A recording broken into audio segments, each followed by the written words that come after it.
Dios, escuchando la palabra. El gran reto que el Padre comentaba, o uno de los grandes retos que el Padre comentaba hace un momento, era esta conexión vital, esencial, sin la cual no ocurre ninguna de las dos, entre la Eucaristía y la palabra. La palabra que ilumina la Eucaristía y la Eucaristía que es confirmada por la palabra. Entonces somos eucarísticos, pero también vivimos conectados esencialmente con este Dios que nos habla, que nos enseña, nos convoca y nos muestra el camino. Vamos a escuchar este texto. Este es en el que nos vamos a basar para hacer esta reflexión de esta mañana. Es Juan 6 del 1 al 15, para que ya después cada quien en su casa, cada quien se siente, lo repase, lo medite y deje que penetre profundo en su vida y en su familia, también como con este efecto transformador, transformante que tiene la palabra en la vida de cada uno de nosotros. En aquel tiempo Jesús se fue a la otra orilla del mar de Galilea, o lago de Tiberíades. Lo seguía mucha gente porque habían visto las señales milagrosas que hacía curando a los enfermos. Jesús subió al monte y se sentó allí con sus discípulos. Estaba cerca la Pascua, festividad de los judíos. Viendo Jesús que mucha gente lo seguía, le dijo a Felipe: ¿cómo compramos pan para que coman estos? Le hizo esta pregunta para ponerlo a prueba, pues él bien sabía lo que iba a hacer. Felipe le respondió: ni 200 denarios bastarían para que a cada uno le tocara un pedazo de pan. Otro de sus discípulos, Andrés, el hermano de Simón Pedro, le dijo: aquí hay un muchacho que trae 5 panes de cebada y 2 pescados. ¿Pero qué es esto para tanta gente? Jesús le respondió: díganle a la gente que se siente. En aquel lugar había mucha hierba. Todos pues se sentaron ahí, y tan solo los hombres eran unos 5,000. Enseguida tomó Jesús los panes, y después de dar gracias a Dios, se los fue repartiendo a los que se habían sentado a comer. Igualmente les fue dando de los pescados todo lo que quisieron. Después de que todos se saciaron, dijo a sus discípulos: recojan los pedazos sobrantes para que no se desperdicien. Los recogieron y con los pedazos que sobraron de los 5 panes llenaron 12 canastos. Entonces la gente, al ver la señal milagrosa que Jesús había hecho, decía: este es en verdad el profeta que había de venir al mundo. Pero Jesús, sabiendo que iban a llevárselo para proclamarlo rey, se retiró de nuevo a la montaña él solo.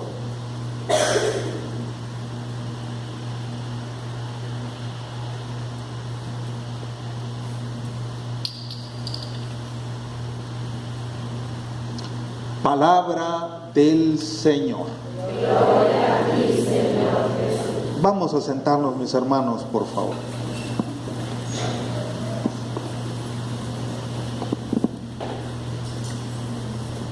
Hace un momento el Padre mencionaba muchos datos muy interesantes, resultado de estudios científicos y de medición que están haciendo los que saben hacer estas cosas, ¿no? A mí muchas veces me dan mucho miedo los porcentajes y los datos que se dan. Hace poco por allí, complementando estos otros datos, salía, creo que en la página esta Así Prensa, en los porcentajes de católicos por continentes, ¿no? Y cuando uno ve Europa, que anda como en 22% de católicos, el país o el terreno donde el cristianismo hundió sus raíces, transformó la ciencia, la cultura y todas estas cosas de las que hemos sido herederos, pues ahorita no quieren ni saber del Dios que les dio una identidad. Y uno esperaría que cuando aparecía el porcentaje de América, pues dijéramos, el Papa Juan Pablo II decía que América era el continente de la esperanza en aquel tiempo. Pues mis hermanos, somos 49% de católicos en América. Eso quiere decir que no somos ni siquiera la mayoría en el continente de la esperanza. Ya no hablemos cómo están los otros, porque Asia anda como en el 5% y África también. Entonces, son cosas que nos deben cuestionar, mis hermanos. Y uno preguntaría, ¿qué tiene que ver esto con la Eucaristía? Tiene que ver mucho, ¿sí?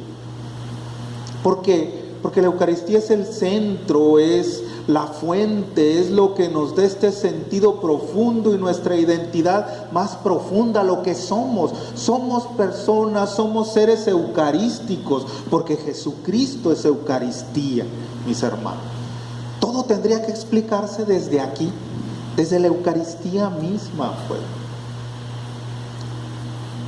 Esta desconexión que hay entre palabra y Eucaristía nos sigue afectando a los católicos, que durante mucho tiempo pues fuimos, vamos a llamarlo así entre comillas, muy eucarísticos, pero que nos faltó esta luz, este trato cotidiano con la palabra de Dios, que enseña, que conduce, que alimenta. Y eso lo estamos pagando, ¿no? Definitivamente que sí. Hasta hace poco tiempo, ¿en dónde había una Biblia en una casa? Pues en muy poquitas, ¿no? Y si había una, pues se compraba la más bonita para que estuviera en un lugar que adornara una esquinita de la casa, que si uno se acercaba y le pasaba el dedo, pues se llenaba de polvo, porque ya tenía como 6 años que no se cambiaba ni siquiera la página, ¿no? ¿Por qué estamos como estamos? Y yo creo que esa es la gran pregunta que en un congreso eucarístico tendríamos que hacernos. Si nos reunimos para estar frente al Señor y para que el Señor ilumine nuestras vidas, pues ciertamente que es una de las primeras preguntas que tenemos que hacerle. ¿Por qué estamos así? ¿Qué está pasando? Y no creo que se trate de irnos por el lado a lo mejor medio tremendista de las cifras, ¿no? Las cifras pueden ser engañosas.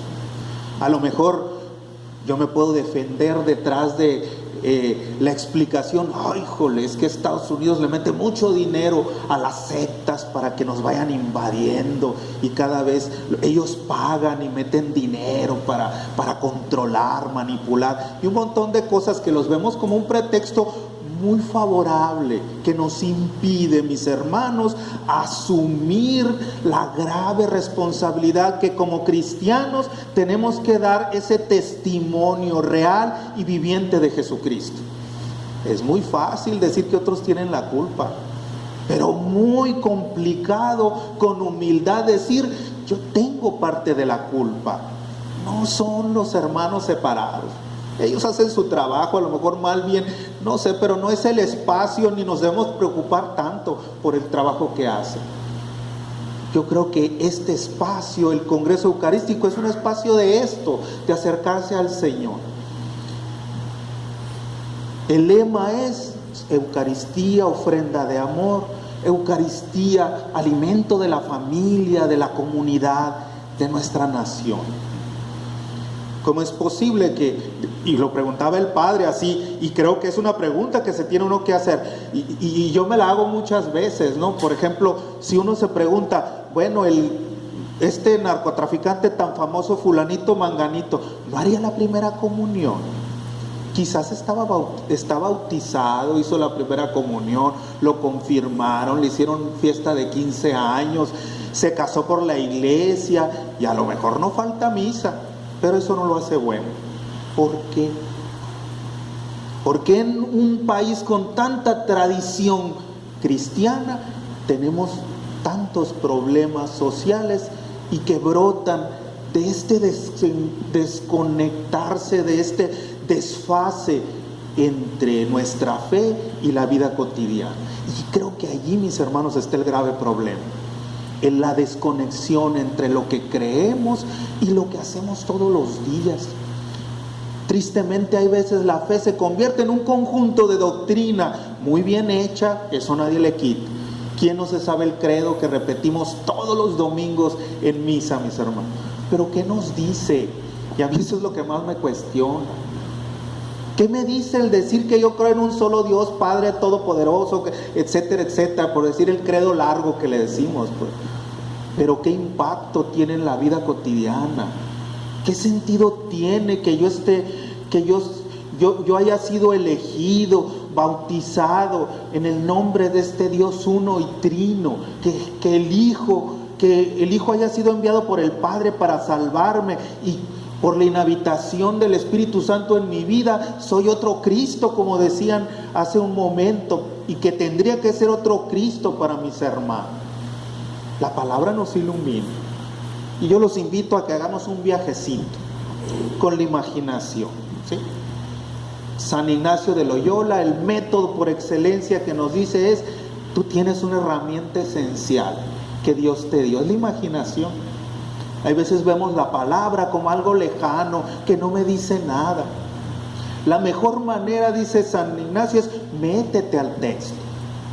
Él decía, por ejemplo, si vas a meditar en el nacimiento, métete y empieza a pasearte por ahí por en medio, ve al burrito y al buey y contempla a María y contempla a José, al niño, etcétera.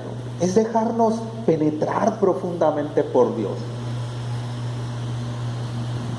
Hoy los invito a que con la imaginación y con la fe hagamos un viaje a las orillas, a los márgenes del mar de Galilea. Una mañana llena de sol, en donde Jesús se paseaba por las aldeas de la comarca. Su fama ya se había extendido por muchos lados, mis hermanos. Ya todos sabían que este hombre sanaba, ¿sí?, que curaba. Las palabras convencían, dice la palabra de Dios. Dice, este sí habla como quien tiene autoridad y no como los fariseos y los escribas, ¿no? Este sí, cuando lo escucho, siento un ardor en el interior que me dice que algo está pasando, que su palabra no es simplemente palabra humana, sino que hay algo más en su palabra. Dicen los discípulos de Emaús, con razón nuestro corazón ardía cuando lo veníamos escuchando por el camino. Inmediatamente la gente se puso en revolución y se juntaron, salieron familias enteras, los compadres, los amigos, salieron en grupo. En aquel tiempo no había mucha facilidad para moverse, era caminar. Así es que muchos de ellos utilizaron tiempo, a lo mejor desde un día antes salieron de sus casas, porque traían esta ilusión, porque algo en sus corazones les decía que estas respuestas que estaban buscando estaban en este hombre de Nazaret. Aunque muchos pudieran decir, ¿qué puede salir bueno de Nazaret? Pero este hombre que sanaba, pero que tenía palabras de vida y de vida eterna. Jesús estaba allí con sus discípulos y también empezó a ver cómo poco a poco el lugar se fue llenando. Gentes de todos lados. Si contempláramos los rostros, hubiéramos visto angustia, tristeza, desolación, desesperanza y un montón de estas cosas que afectan y que lastiman el corazón humano y que nos van haciendo perder, mis hermanos, la orientación y el camino y la dirección hacia donde tenemos que ir. Creo yo que la respuesta principal a los grandes problemas de nuestro tiempo es esto.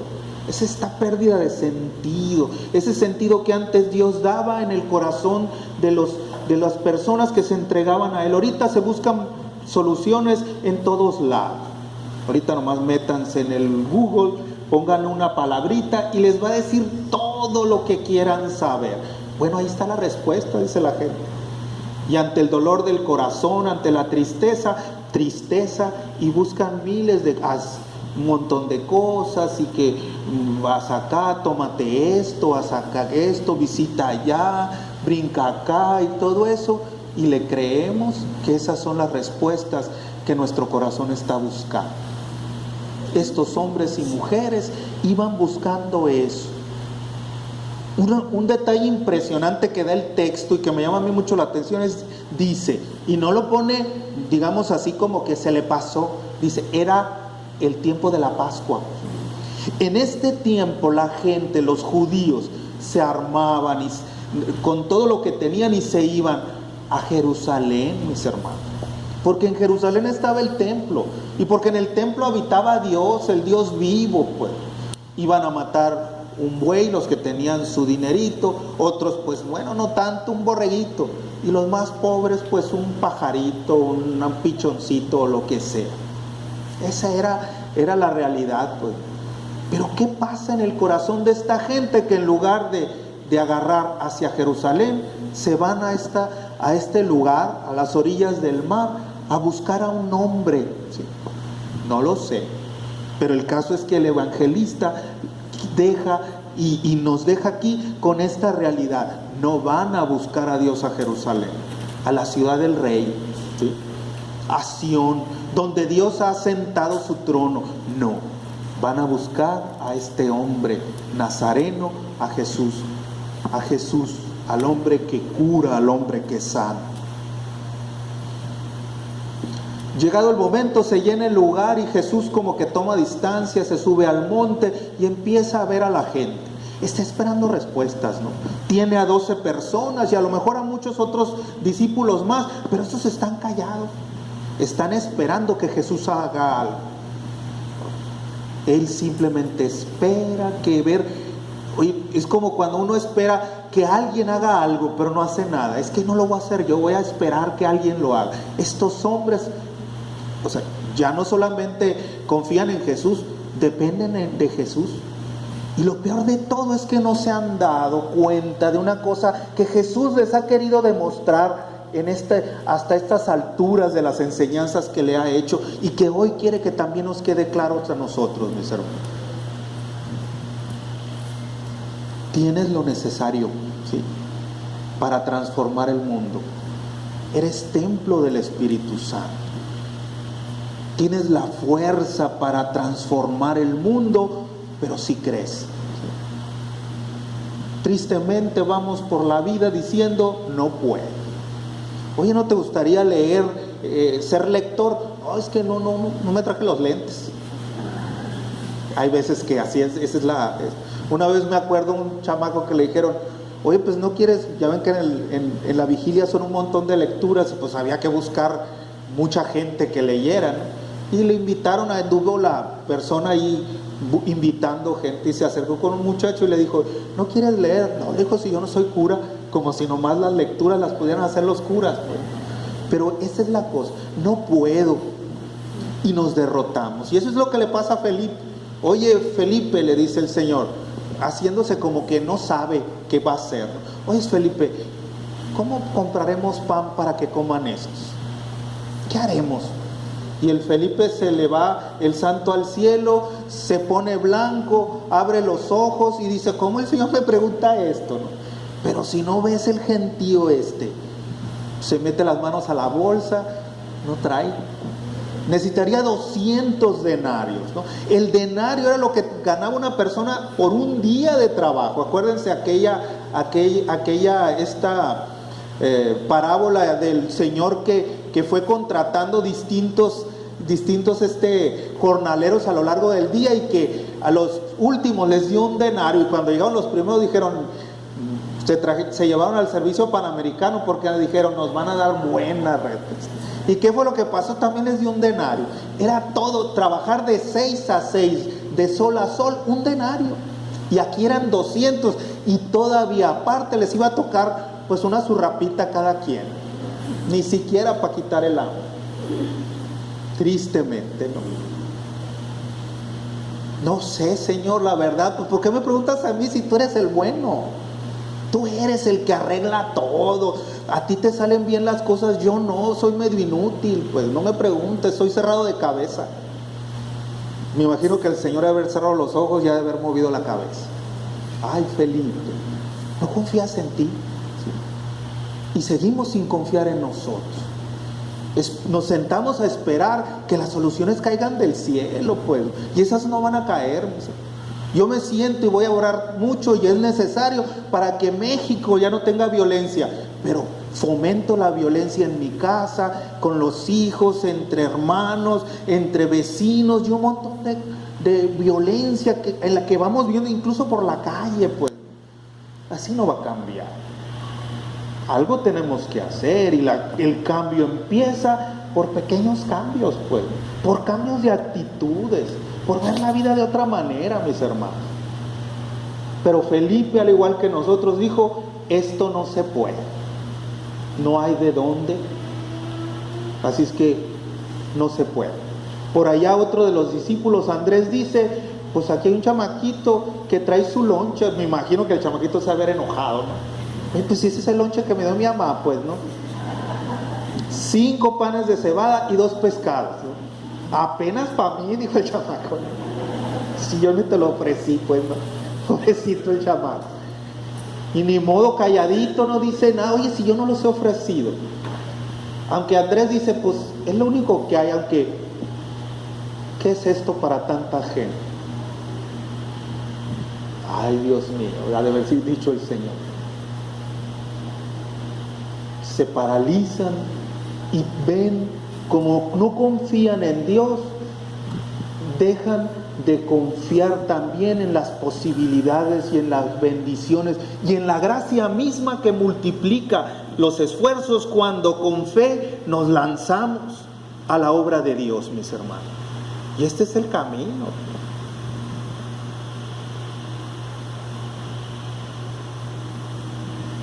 A mí me impresiona una frase que dice Jesús: díganle a la gente que se siente.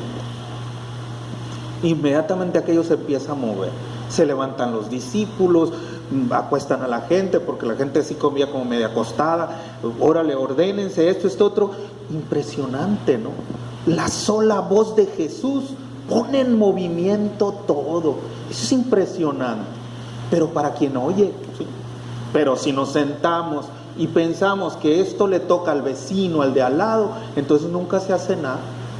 Es como dicen, ay, pues son las mismas doñitas las que siempre leen las lecturas, y se enoja mucha gente, ¿no? Pero y cuando le dicen, oye, ¿no quieres leer? No, se va a enojar doña Chonita, dice. Pero esa es la cosa, o sea, no hay esta conexión. Simplemente pensamos, cerramos el oído. Cuando abrimos el oído, pero especialmente abrimos el corazón, mis hermanos, muchas cosas pasan. Porque la palabra de Dios es eficaz. No solamente sale de su boca, porque como dice la palabra, no vuelve a Él sin antes haber fecundado y dado frutos. Es como la lluvia que cae del cielo, mis hermanos. No vuelve arriba si antes no ha transformado la tierra con abundantes frutos. Aquello es un movimiento. La gente se sienta, el niño se acerca y Jesús toma los panes y los peces. Ni modo, dijo el chamaquito, pues ya me quedé sin comer, ¿no? Aquí está. El Señor levanta los peces, eleva los ojos al cielo. Y esto es muy interesante porque en el texto original en griego dice, y Jesucristo utiliza una palabra que dice Eucaristó, es decir, dio gracias. Esa es la Eucaristía, mis hermanos, dar gracias. Nosotros pensamos que hay que dar gracias, primero tengo que pedir para dar gracias, ¿no? La Eucaristía es la confianza y la fe de dar gracias sabiendo que ya recibí lo que quería pedir. Aquellos hombres y mujeres no tenían que comer y sin embargo recibieron un alimento que no habían pedido, porque es una preocupación de Jesús, mis hermanos. Ellos no pidieron, a lo mejor simplemente estaban esperando que algo pasara, que los sanara, que se acercara a Jesús, que les impusiera las manos. No, Jesús se preocupa por ellos. Él sabe lo que trae el corazón de cada uno de ellos. Y también busca que reciban lo que necesitan. Pero necesita corazones que estén dispuestos a escuchar para ponerse en movimiento. Y eso ocurre cuando nos acercamos a Él. Cuando dejamos que entre en nuestra vida, cuando toque lo más profundo y dejando de lado nuestras incapacidades, nos ponemos en movimiento para que la obra de Dios se lleve a cabo. Es que no puedo, es que no soy lo suficientemente bueno, es que tengo muchos defectos, o como dijo alguien por allí, no sé hablar. soy tartamudo. Pues vas a ir, le dijo. O al profeta Jeremías que dice, pues es que Señor, yo soy un muchacho, yo no puedo hacer nada. No, ¿tú cómo crees un muchacho? Tú irás a donde yo te mande y dirás lo que yo te diga. ¿Por qué? Porque estoy contigo, porque te defiendo, porque no te abandono. Esa es tu seguridad. No la pongas en tus pocas capacidades, que son muy poquitas, casi ninguna. En cambio, si Dios está contigo, ¿quién puede estar contra ti? Y ocurrió el milagro. La gente comió y le sobró en aquel día. Todos comieron de los peces, todos comieron de los panes, y aún así sobró. Y Jesús es muy cuidadoso, pues Él quiere que todo se aproveche. Y aunque podría haber dicho, oye, pues ¿por qué no les das eso de lonche para que se lo lleven a su casa, no? Lo que quedó. No, dice el Señor, miren, ¿saben qué? Les dice a los discípulos, vayan y junten lo que sobró. Los clásmata, dice. Y el clásmata es las fracciones de la Eucaristía. Es la reserva eucarística. Sobraron 12 canastos. Solo 5 panes. Y sobraron 12 canastos con pedazos de pan. Esto es impresionante, como la prodigalidad de Dios, ¿no? Dios hace que lo poco se haga mucho, pero falta que lo creamos, mis hermanos. Y creo que nuestro gran problema es esto, seguimos sin creerlo. Y venimos a la Eucaristía dominical y salimos tan tristes como llegamos, porque no creemos que Dios puede hacer milagros. Aquel día, este montón de hombres y mujeres creyeron que aquel hombre que estaba allá lejos, que lo veían chiquito, porque estaba tan lejos, podía resolver sus problemas. Y los resolvió. Junten, que no se desperdicie. La gracia no se desperdicia. La gracia tiene que seguir produciendo más frutos, pero en corazones que se abran a su acción.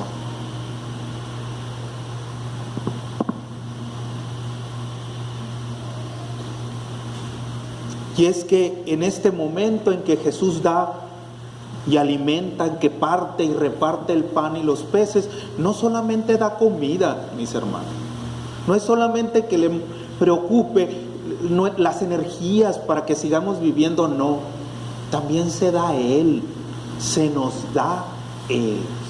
Y esto es lo más grande. Ahorita decía el Padre, y es cierto, ¿cómo es posible que cuando comulgas sientes que tienes que ir al Santísimo si tú eres un sagrario, por el amor de Dios? A lo mejor todos tendríamos que hincarnos ante todos porque acabas de comulgar, el Señor está en ti, eres como un sagrario viviente que se mueve, y Jesús quiere que tú lo lleves a todos los ambientes. Mi hermano, mi hermana, es que el mundo no cambia. Pues es como si cerráramos la puerta de nuestro sagrario, porque el testimonio que damos es esta presencia viva y actual y actuante de Jesucristo en todos los ambientes. Jesús se da.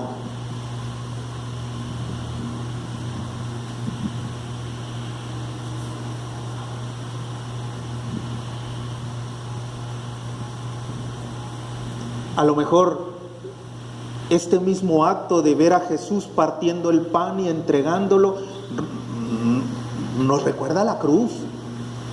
Aquel momento en que Jesús desde lo alto se entrega completamente y se fracciona y entrega lo más precioso que tiene, que es su vida, para que nosotros tengamos vida. Esa es la Eucaristía. Es el espacio de la vida en abundancia, en donde Jesús se parte, se reparte, se comparte y muere para que nosotros vivamos.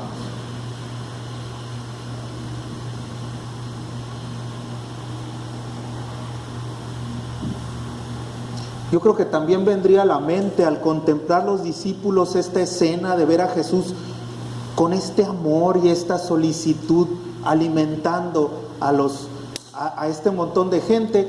Recordarían esta escena cuando Después de haber cenado, la última noche que compartieron con él, Jesús se levantó, se amarró una toalla a la cintura, tomó una jofaina y se les acercó para lavarles los pies.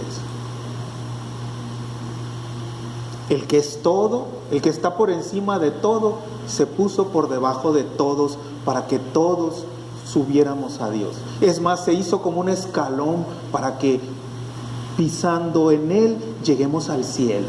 ¿Sí? Dirá un padre de la iglesia allí, es que Jesús baja para que nosotros subamos, ¿sí? Pero subamos al cielo. Jesús lo hace posible esto, mis hermanos. Los discípulos entenderán también una cosa, sobre todo cuando Jesús se los explique en la última cena. Esto que acabo de hacer por ustedes, ustedes también tendrán que hacerlo por sus hermanos. Es decir, ser Eucaristía para aquellos que están lejos de la Eucaristía. Hace rato también el Padre lo mencionaba, ser otros Cristos, ¿no? Eso no es una herejía, mis hermanos. Estamos llamados a ser otros Cristos para nuestros hermanos, a ser una hostia viva para todos los demás, ¿no? Pero para ello es necesario permitir que Jesús entre en nuestra vida, y especialmente en la Eucaristía. La misión del discípulo será actualizar una y otra vez para los demás este supremo acto de entrega amorosa de parte de Jesús, mis hermanos. Y no nomás sobre el altar, como lo hacemos los sacerdotes, sino también en la vida cotidiana, en el servicio, en la caridad que vivimos todos los días, en el encuentro y en todos estos pequeños detalles que poco a poco se nos van olvidando. A mí lo que más me impresiona es que parece que ahora ya no es necesario ni decir ni buenos días, ni muchas gracias, y son supremos actos de caridad, pequeños, pero que cambian ambientes, ¿no? Y esta es la misión que tenemos como Cristos para nuestros hermanos. Al final dice la gente, de veras este era el profeta que había de venir al mundo. Y creo que tenemos que caer en la cuenta en esto, mis hermanos, que la Eucaristía tiene esa fuerza transformadora para cambiar las conciencias, ¿no? Y hacer que cada uno de nosotros nos convirtamos en esos otros Cristos para nuestros hermanos. Y que nos convirtamos también, porque es la misión que nos ha dejado, en promotores del bien y de la paz, especialmente en nuestras familias. La Eucaristía para nosotros es promesa cumplida de eternidad y que hace presente en el día a día a Jesucristo muerto y resucitado por nosotros. Yo los invito a que este domingo que vayan a misa, hagan de cuenta que hacen un viaje al mar de Galilea, al mar de Tiberíades, al mar de Genesaret. Ese lugar tiene que ser esa fiesta tan impactante que dejó esa huella tan profunda en los corazones de todos aquellos que participaron ese día en esta gran comida tan llena de Dios, tan plenificante, tan comunicadora de sentido. Eso tiene que ser nuestra Eucaristía. La Eucaristía debe irradiarse. Después de participar en la fiesta, tengo que salir a contagiar a los demás, a mostrarles que Cristo me ama y que en mí quiere demostrar su amor a todos aquellos a los cuales nos vamos encontrando por el camino. Esa es nuestra misión, ¿sí? Pero qué triste es ver, al menos, yo no sé, los padres no dejarán mentir, hay veces cuando uno se para en la puerta para despedirlos, híjole, hay gente que sale con cara de fuchi o de pocos amigos. Pero ¿qué te hicieron? Y hay veces ya llegan peleándose y dice la gente, no, pues si te vas a salir así, mejor ni voy. Porque si me voy a poner como mejor me quedo viendo el fútbol o alguna buena película, mínimo así, no voy a andar tan amargado como tú que no faltas a misa cada domingo. Es fiesta, es encuentro con el Señor resucitado, es alimento que anima el alma, que transforma la vida y que nos devuelve esta alegría que la vida nos va quitando con sus problemáticas y sus tristezas.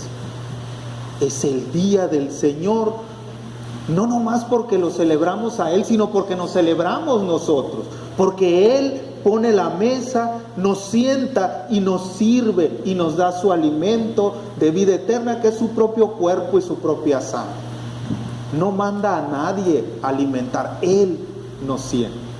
Dice el libro del Apocalipsis, mira que estoy a la puerta y llamo, si abres, entro, te sientas y yo te sirvo. Porque el Hijo del Hombre no vino a ser servido, sino a servir. Qué distinto sería que para nosotros los cristianos católicos, después de participar en la Eucaristía, saliéramos a ser promotores de la gracia que hemos recibido. Esta es la fuerza que debería tener la Eucaristía en la vida cotidiana de cada uno de nosotros, seres eucarísticos, una continua acción de gracias por las cosas buenas, sí, pero también por aquellas cosas que no sean tan buenas, pero que nos ayudan a crecer y a descubrir en nuestra vida la presencia sanadora y santificadora de Dios, permanente y cotidianamente en nuestras existencias, mis hermanos. No sé si haya alguna pregunta, algún comentario que quieran hacer para que vayamos concluyendo.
Yo, si acaso, allí en el periódico del Peregrino pueden ver de una manera mucho más detallada esto que acabo de presentar en este momento, ¿no? Para que si quieren leerlo, siempre teniendo como base el texto bíblico, porque es la palabra de Dios la que nos alimenta, ¿sí?